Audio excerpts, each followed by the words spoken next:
O mar da Galileia, em tempos de glória, refletia um céu azul e o burburinho de pescadores. Mas naquele dia, o reflexo era de um sol escaldante e de uma multidão desesperada. Eles se reuniam em uma colina árida, seguindo o homem de Nazaré.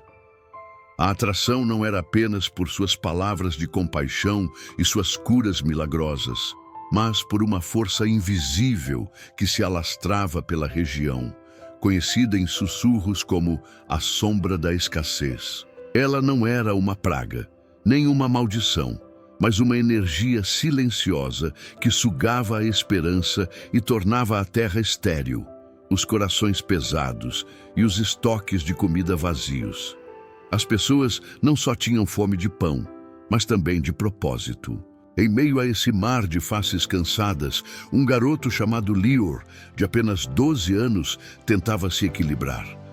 Em suas mãos, ele segurava uma cesta de vime velha, seu conteúdo envolto em um pano de linho gasto. Não era apenas comida, era o último resquício da dignidade de sua família. Seu pai, um padeiro talentoso, viu seu forno esfriar e a sua farinha se esvair com a chegada da sombra. O que Lior carregava, 5 pães de cevada e 2 peixes secos, era uma última e pequena tentativa de sua mãe para afastar a melancolia que havia se instalado em sua casa. O garoto tinha a missão de levar a alegria das palavras do profeta de volta para o pai, mesmo que suas próprias esperanças estivessem no chão. Jesus, no cume da colina, observava a multidão com um olhar que parecia enxergar a alma de cada um. Seus discípulos, por outro lado, viam apenas o problema logístico. Mestre, é um lugar deserto e a hora já é avançada. Despede as multidões para que possam ir aos povoados comprar para si o que comer, disse Filipe, seu rosto refletindo a incredulidade de todos. O número de pessoas era esmagador, 5.000 homens, sem contar as mulheres e crianças, e o lugar completamente isolado. A solução parecia impossível. Foi então que Jesus, com uma calma inabalável, desafiou-os: dai-lhes vós de comer. A resposta de André, um de seus discípulos, foi o espelho do desespero geral. Temos aqui um rapaz que tem 5 pães de cevada e 2 peixes, mas o que é isto para tanta gente?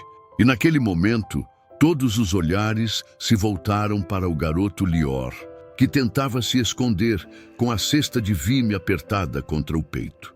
A sombra da escassez havia plantado o medo, mas Jesus estava prestes a mostrar que, com fé, o menor dos dons pode florescer em um milagre. O ar na colina parecia se solidificar. Os olhos da multidão, antes perdidos no horizonte, agora estavam fixos em Lior. O garoto, com a cesta de vime apertada contra o peito, sentiu o peso não apenas do alimento, mas da expectativa de milhares. Ele era apenas um menino, seus pães, um gesto desesperado de sua mãe, e seus peixes, uma lembrança do pouco que restava. O sussurro da sombra da escassez, que lhe dizia que seu esforço era inútil, ecoava em sua mente. No entanto, o olhar de Jesus o encontrou, e uma corrente de calor e calma o percorreu. Não havia julgamento, apenas uma aceitação gentil. André, o discípulo que havia apontado Lior, se aproximou com uma expressão de resignação. Senhor, o que isso pode fazer? Ele repetiu, mais para si mesmo do que para o mestre.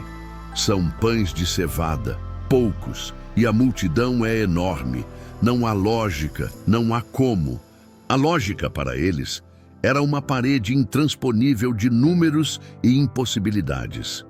Eles tinham presenciado curas, mas essa situação era diferente. Envolvia a materialidade da fome, a realidade crua da falta. Jesus, no entanto, não pareceu ouvir a descrença. Ele sorriu levemente para Lior e estendeu a mão. Traga a sua oferta, meu filho. A voz dele era como um bálsamo, e Lior, sentindo-se inexplicavelmente corajoso, deu um passo à frente. Com as mãos tremendo, ele entregou a cesta ao mestre. Ao tocar o pequeno cesto, Jesus não o esvaziou imediatamente. Ele o segurou por um momento, como se o pendesse fosse não apenas o alimento, mas a própria fé de uma família inteira. Naquele instante, Lior sentiu a melancolia em seu coração se afastar, dando lugar a uma pequena, mas poderosa semente de esperança. Ele havia dado tudo o que tinha, e agora o destino de sua oferta estava nas mãos daquele homem. Jesus pediu aos discípulos que fizessem as pessoas se sentarem em grupos. A multidão, acostumada com a ordem e a disciplina em tempos de escassez, obedeceu com curiosidade silenciosa. A cena era quase surreal. Em uma colina deserta, sob a sombra da descrença, milhares de pessoas se sentavam, observando o mestre com a pequena cesta nas mãos. Lior, o garoto da cesta, estava agora ao lado de Jesus, o único a ter uma visão privilegiada do que estava por vir. Ele ainda não entendia, mas o calor no peito era real. O milagre ainda não havia acontecido, mas a fé já havia dado seu primeiro passo. Jesus pegou a cesta das mãos de Lior, aquele cesto de vime que minutos antes parecia a personificação da falta, agora se tornava o centro de um silêncio reverente. O sol começava a se pôr, pintando o céu de tons alaranjados, e a multidão, sentada em grupos sobre a grama escassa, olhava para o mestre. Ele ergueu os olhos para o céu, e uma oração de gratidão ressoou na colina. Não uma prece por mais, mas um agradecimento pelo que já havia. Lior, ao seu lado, sentiu uma brisa quente e perfumada, como o cheiro de pão fresco, embora não houvesse forno por perto. Então, com um gesto simples, Jesus partiu um dos pães de cevada. Ele o deu a um dos discípulos, que o passou a outro e a outro. A cena se repetiu com os peixes. O que a princípio era um gesto simbólico, rapidamente se tornou algo inexplicável. O pão, que deveria ter se esgotado em segundos, não diminuía. O mesmo acontecia com os peixes, os cestos que os discípulos usavam para distribuir. Pareciam ter um fundo infinito. O olhar de André e Filipe, antes cético e resignado, transformou-se em pura perplexidade e depois em admiração. Eles não estavam apenas servindo a multidão, eles estavam testemunhando um impossível se tornar realidade em suas próprias mãos. Lá embaixo, na multidão, o murmúrio da descrença deu lugar a um silêncio chocado e depois a exclamações de espanto. A sombra da escassez, que parecia ter sufocado a terra, foi dissipada por um banquete inesperado.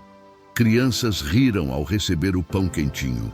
Famílias inteiras, que não comiam uma refeição completa há dias, choraram de alívio. O milagre não era apenas a multiplicação do alimento, mas a restauração da dignidade e da esperança. O ato de compartilhar, que em tempos de escassez era visto como uma ameaça, agora era a própria fonte de vida. Quando todos estavam saciados, Jesus pediu aos discípulos que recolhessem os pedaços que sobraram. Para que nada se perca, disse ele. Aquele era o toque final. A lição de que a abundância não era apenas para o momento, mas para o futuro. Os cestos, que antes estavam quase vazios, agora transbordavam.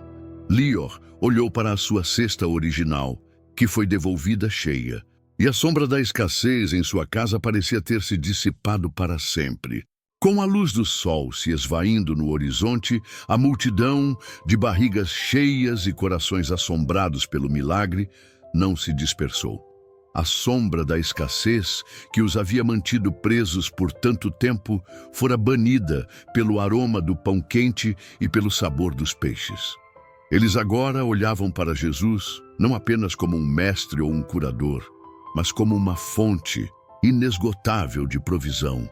Ele pode nos alimentar, sussurravam uns para os outros. Ele pode nos proteger da sombra, ele pode nos libertar do jugo romano.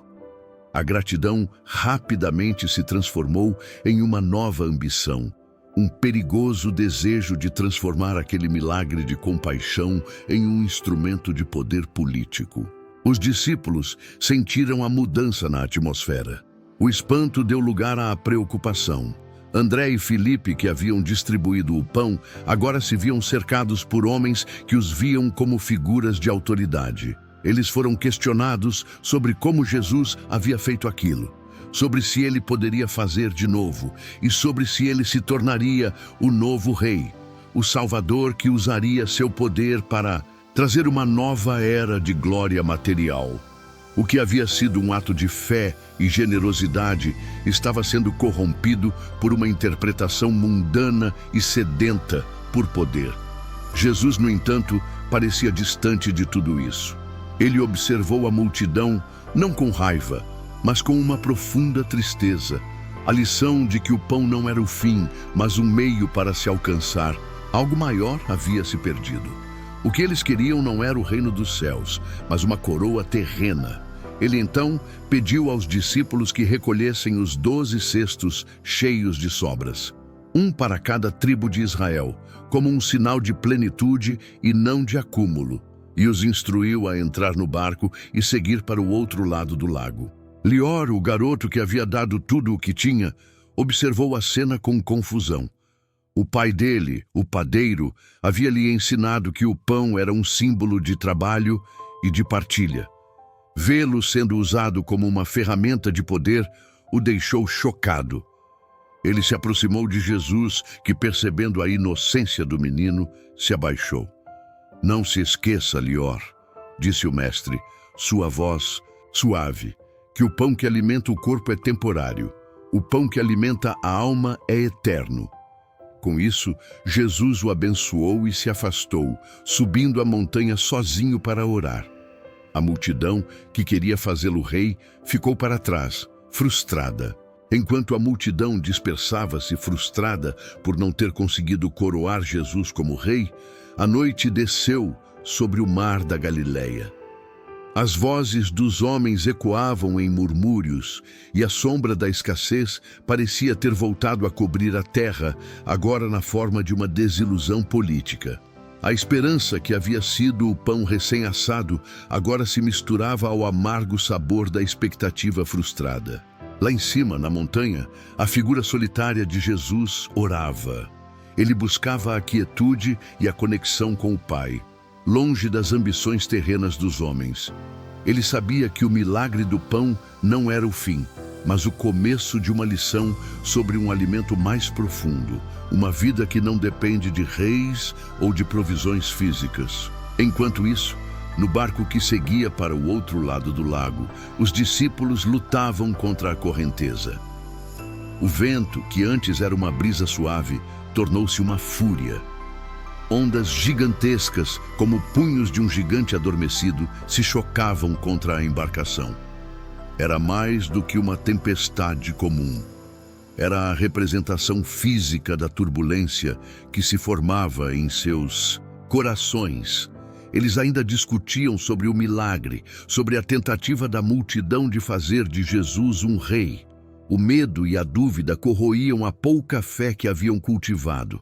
André, que antes tinha apontado para a pequena oferta de Lior, agora se agarrava ao mastro, com o rosto molhado, não apenas pela água salgada, mas pela ansiedade. "Onde ele está?" "Ele", gritou sua voz abafada pelo som do vento. "Por que nos mandou sozinhos para cá?" O milagre da multiplicação havia se tornado uma memória distante, superada pela urgência daquela tempestade. A sombra da escassez, que os havia deixado famintos, agora os ameaçava de afogamento. Eles estavam cercados pela escuridão e pela fúria das águas, e a ausência do Mestre parecia a prova final de que eles, por si mesmos, eram insignificantes. O barco, agora uma casca de nós à mercê das ondas furiosas, era o palco do desespero dos discípulos. A sombra da escassez, que antes havia sido vencida por um banquete, parecia ter retornado em uma nova forma, a sombra do medo. Eles lutavam contra os remos, mas o vento era mais forte, e a água, que invadia a embarcação, parecia um lembrete cruel da fragilidade humana. O milagre de horas antes parecia um sonho distante, uma memória que o terror daquela tempestade estava apagando. Foi então, no auge do pânico, que um deles apontou para a escuridão. "O que é aquilo?" gritou. Na névoa da noite, uma figura caminhava sobre as águas, aproximando-se do barco. A primeira reação não foi alívio, mas um terror profundo. Eles pensaram que era um fantasma, uma ilusão da tempestade.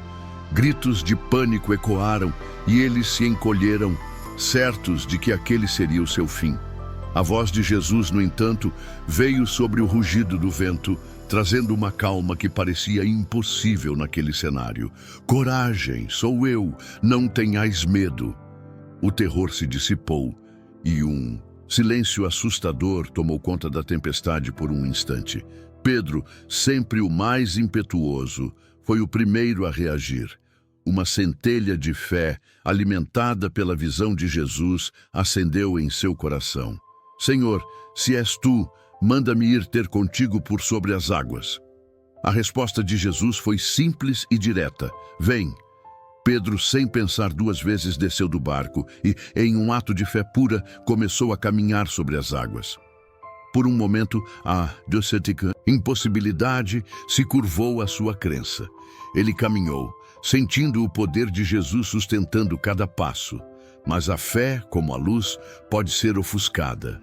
O vento voltou a uivar em seus ouvidos. As ondas gigantescas o fizeram desviar o olhar do mestre. Ele viu o perigo, a água fria abaixo dele, e o medo o dominou. A sombra do medo, que estava à espreita, o agarrou, e ele começou a afundar, seu grito de pânico se misturando ao som das ondas. O grito de Pedro, "Salva-me, Senhor!" foi um som de pura desesperança, um eco da sombra do medo que o havia engolido. Jesus, sem hesitar, estendeu a mão e o agarrou. A mão de Jesus não era apenas uma ajuda física, era a própria fé que se materializava. Ele o puxou para fora da água fria, de volta para a superfície segura das ondas. "Homem de pouca fé", disse Jesus, sua voz carregada de uma compaixão gentil, "por que duvidaste?" A pergunta não era um sermão, mas um convite à reflexão. Com Pedro seguro de novo, eles subiram no barco. No momento em que Jesus tocou o convés, o vento cessou abruptamente. O mar, que segundos antes estava em fúria, tornou-se um espelho calmo, refletindo a luz da lua que finalmente se revelava entre as nuvens. O silêncio que se seguiu foi mais poderoso do que a tempestade. Os discípulos, que haviam testemunhado a multiplicação do pão e agora a caminhada sobre as águas e o apaziguamento da tempestade, caíram de joelhos, não em medo, mas em profunda reverência. Eles entenderam que o milagre do pão não era sobre a falta de alimento, mas sobre o poder de prover. E o milagre da tempestade não era sobre a falta de segurança, mas sobre o poder de acalmar. As lições não eram sobre o mundo físico, mas sobre a autoridade de Jesus, sobre as leis da natureza e, mais importante, sobre as trevas da descrença e do desespero que residiam em seus corações. Eles o adoraram, dizendo: "Verdadeiramente, tu és o Filho de Deus." A sombra do medo, assim como a da escassez, foi derrotada pela presença daquele que podia andar sobre as águas. Ao chegarem à margem de Genezaré, Jesus e os discípulos foram imediatamente reconhecidos. A notícia de que o Mestre havia alimentado 5.000 pessoas com apenas alguns pães e peixes havia corrido mais rápido que o vento que agitara o lago. A sombra da escassez havia sido dissipada, mas a sombra da avareza, que ansiava por mais, tomou o seu lugar. Uma nova multidão, movida pela fome material, os cercou. Eles não queriam apenas ouvir suas palavras. Eles queriam o milagre do pão novamente. "Mestre, quando chegaste aqui?" perguntaram, sua voz cheia de uma falsa familiaridade. Jesus, no entanto, viu através de suas intenções. Ele sabia que eles o seguiam não por causa dos sinais divinos, mas por causa dos pães que tinham comido. A sua resposta foi direta, confrontando o cerne da motivação deles. Em verdade vos digo que me buscais não porque vistes os sinais, mas porque comestes dos pães e vos fartastes. A multidão, surpresa com a franqueza dele, ficou em silêncio. Foi então que Jesus introduziu a parábola que mudaria a conversa para sempre. Trabalhai não pela comida que se perde, mas pela comida que permanece para a vida eterna, a qual o Filho do Homem vos dará. Pois nele o Pai, que é Deus, pôs o seu selo. As pessoas confusas perguntaram: que devemos fazer para realizar as obras de Deus? E Jesus respondeu: a obra de Deus é esta, que creiais naquele que ele enviou. A sombra da avareza e da fome material começava a se dissipar, dando lugar a uma nova sombra, a da dúvida e da incompreensão. A multidão, que havia sido saciada na colina, agora estava faminta de novo, mas não de pão. Eles buscavam a repetição do milagre, o espetáculo, a solução fácil para a sombra da escassez que os assombrava. Que sinal, pois, fazes tu para que o vejamos e creiamos em ti? Exigiram. Nossos pais comeram o maná no deserto. Eles queriam um novo Moisés, um líder que trouxesse o pão do céu para a sua mesa, sem esforço. A resposta de Jesus foi um golpe direto em suas expectativas. Em verdade vos digo, não foi Moisés quem vos deu o pão do céu, mas meu Pai é quem vos dá o verdadeiro pão do céu. Ele fez uma pausa e o silêncio que se seguiu foi mais pesado que as palavras. Pois o pão de Deus é aquele que desce do céu e dá vida ao mundo. A multidão, ainda presa à lógica da fome material, clamou: Senhor, dá-nos sempre desse pão. Foi então que Jesus proferiu a declaração que seria um divisor de águas.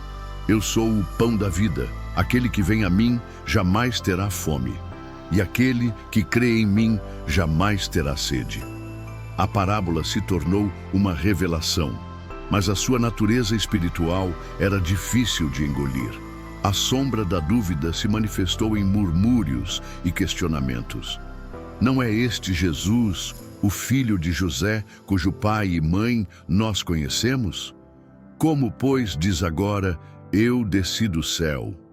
Eles queriam um rei, não uma verdade que os confrontava. Jesus, sabendo o que pensavam, não recuou. Ele aprofundou a metáfora, tornando-a ainda mais desafiadora.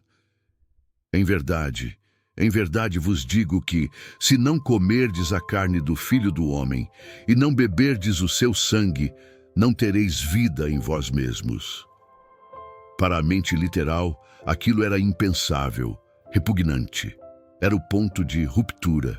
Muitos de seus seguidores, incapazes de superar a sombra da dúvida e a incompreensão de suas palavras, começaram a se afastar, abandonando o Mestre. As palavras de Jesus, que outrora haviam acalmado o mar, agora agitavam as consciências, deixando apenas um pequeno e fiel, mas ainda confuso, grupo de discípulos. O vazio deixado pela multidão que partiu era ensurdecedor. A sombra da dúvida pairava sobre o pequeno grupo de discípulos que permaneceu.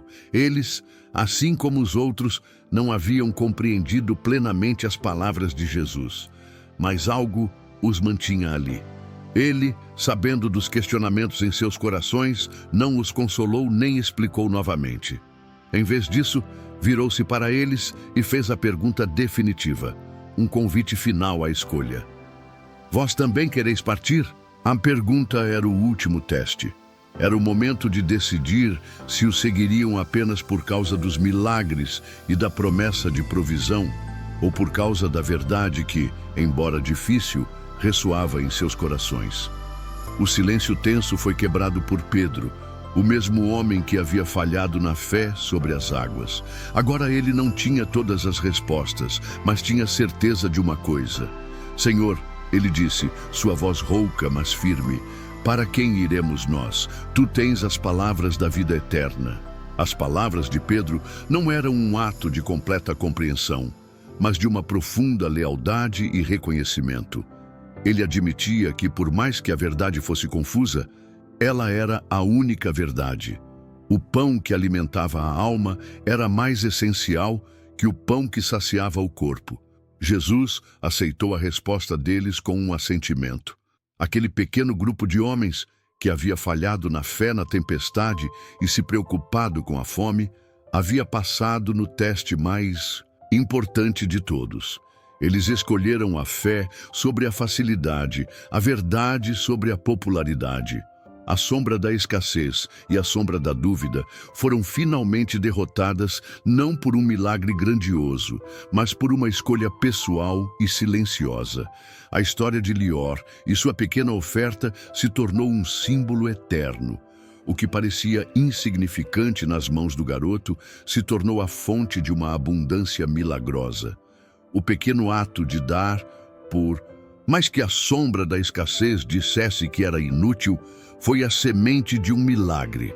Assim também, a moral da história se revela. A verdadeira resiliência e esperança não se encontram em receber bênçãos materiais, mas em dar de si mesmo, em ter a fé, mesmo diante do desconhecido. É na entrega do pouco que se tem que se encontra a fonte inesgotável da vida eterna.